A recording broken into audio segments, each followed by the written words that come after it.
Ramogi wadhi e Kaunti ma Siaya. Gope ma ibandho Kaunti no ohingo siling bilion 100 kagowi ni romre gi rem mar omenda mar budget mar Kaunti no.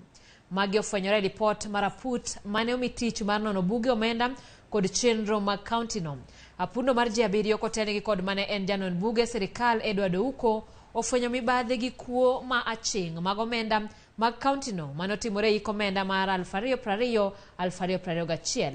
Thoth omenda mane ochule Kaunti no nochule bengi mag ji giwegi ma ok onyiso tich magitimo ne Kaunti.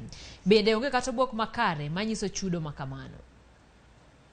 Giko ne to aput mane ochuogi mondo non buge kod chenro mag omenda kaachiel gi chal mar Kaunti ma Siaya ogolo lipode. Lipod no koro fwenyo kuo mar wang' teko gi mibadhi mogoyo tache Kaunti no. E lipode, Kaunti ma Siaya ni kod gope maheo siling bilion 1 mano kochopo tarik 8 dwe mar 12 higa mar 2022. E wi omenda ni maheo siling milion 400 notigodo e weche mag dongruok mar Kaunti. Kama maheo siling milion 500 notigodo e chulo sara kod chudo mapile midendo ni recurrent expenditure. Nginjo mosetiyo ni Kaunti to pod ok ochul.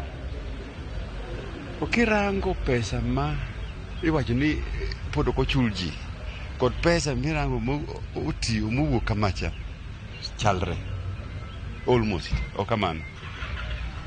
Mano nyiso nang'o ni pesa ni noko konyruok go yore mag development okamano. Tend Kaunti ma Siaya bende ofwenyore ni ok luw chike matayo chenro mag omenda manyasani. E higa mar 2021 dwe mar 8 omenda maromo siling milion 332, 842, 954 mane ogole agulu mar imprest notigodo e chudo matindo tindo kata kaka petty cash.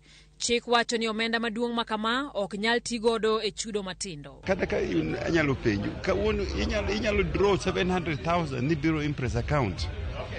Kata ka penni en ang'o. To kan ni 700 kawuono.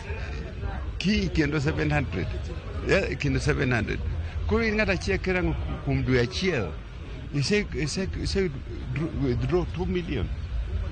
Omenda duto manochiwe account mag ji giwegi e hik omenda mar 2020 kod 2021 nochopo bilion 1 gi wiye. Lipod no bende wacho ni weche mag nyiewo mwandu ma itiyo godo e gedo nenore ni Tend Kaunti no ni kod jogo mag yiero mimiyo kinde ka kinde. E gope ma sirikal mar Siaya ni godo, atamalo 70 gin mag jogi. Nono bende wacho ni chenro mag counties ichoko kamoro achiel kaeto ilando kaka tich achiel ma mondo duok chien piem e laro tenda no kako riwene mana jorak matin ma Kaunti oyiero. Opogore kod jotich mantiere payroll ma Siaya.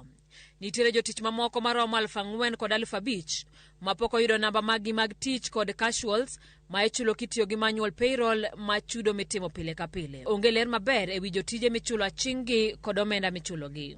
E weche mag thieth mana ute 3 mag level 4 kende kamoting'o Siaya, Bondo kod Yala emochopo rang'iny madwarore. Kata obedo ni Siaya ni kod ute thieth 10 e level 4. Gavana ma Siaya James Orengo chiwo puoch gi pak ne apudni kosingo chopo kare paro mag lokruok magichiwo. I hope that Mr. Edward Ouko and his team will be available and all of you will be available, and by that time I hope you would have read it, critique it, and then let's have a debate over it, and eventually we are going to hand it over to the County Assembly through the Speaker and all people who need to have this report, including the national government. Jakendera Ticho Ganda Chris Owala koro dwaro mondo duol mar EACC oru nonro e wichin mibadhi momieno Kaunti no. Kodhi mbele, ora mo recommend nwa ento. Jomoso bedo kaka opesiagi be pod gi continue bedo public service. Kanga so kawo impress higini 10, higini 5, to kawo million to pod nyinge to pako duoko. To bedo tich nango. Ma gik en wach mibadhi, officers mochung ni mibadhi. Ethics and corruption. Office of DCI giso fail jo Siaya. Jaod bura malego Usonga Samuel Atandi to oseo speaker marod bura ma Siaya kod mibadhi makamano. Atandi wacho ni mibadhi machal gi mam inyalo nyama na kod tich manyap mar tendod bura mar Kaunti ma Siaya. Chenro mathoth mag Tend Kaunti ma Siaya osechung kuom kinde buora. Kirito lipod ni en geno ni jo Siaya koro biro chako neno lokruok e Kaunti no.